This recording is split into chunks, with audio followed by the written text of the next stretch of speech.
Balades en barque dans les gorges du Tarn en Lozère, depuis le village de la Malaine. C'est l'une des attractions touristiques les plus dépaysantes de la région, dans un environnement naturel époustouflant, bordé de falaises vertigineuses.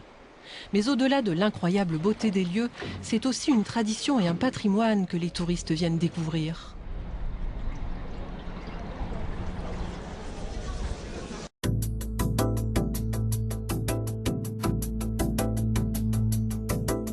Bienvenue dans la plus importante cité médiévale d'Europe, Carcassonne.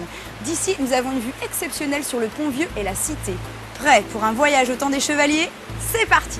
Nous allons nous balader le long des remparts avec Sarah, notre guide pour la journée, qui va nous raconter en quelques mots l'histoire de Carcassonne.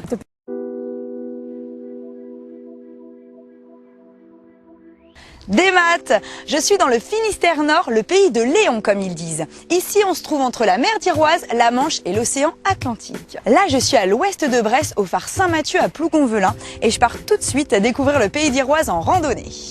Bon, maintenant il faut que je choisisse entre une des 32 randonnées de 4 à 14 km de la région. J'ai l'impression d'être au bout du monde. D'ailleurs Finistère ça veut dire fin de la terre. Je suis au-dessus de falaises, de plages, de criques magnifiques.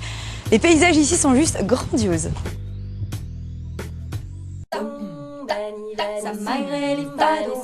Bonjour et bienvenue en Provence-Pays d'Arles. Aujourd'hui, on va survoler le nord des Alpilles, qui est un parc naturel régional, et on va partir à la découverte des paysages fabuleux qui ont été façonnés par l'homme au fil des générations.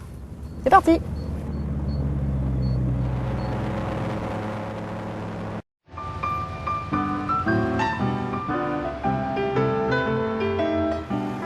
Les murs de Lyon racontent des histoires qui se déroulent dans le temps, dans l'espace, dans les contes et les légendes.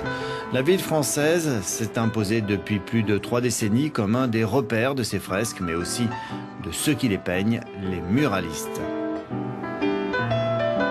Et les Vision et Montrière au lycée. Aujourd'hui, une famille avec 2 adolescents, donc ça c'est vraiment chouette de voir cette évolution.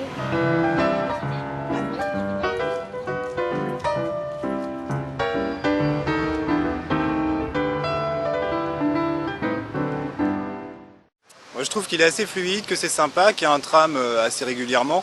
Ça c'est plutôt bien quoi, parce qu'en règle générale je le prends en sortant du train. Il n'y a pas trop d'attente, c'est plutôt sympa, ouais, ça marche bien. Alors pour revenir de la gare à la fac, parce que comme je prends le train, je prends le réseau pour venir de la gare à la fac, et pour aller me balader dans le centre-ville. C'est vachement convivial, le tram. Enfin moi je trouve on peut faire des rencontres, tout ça, donc c'est super sympa. Au niveau du prix c'est pas trop cher, donc ça va encore, en espérant que ça augmente pas de prix. Sinon c'est sympa. Franchement ouais, je trouve ça vachement pratique. Pour se déplacer, tout ça c'est super.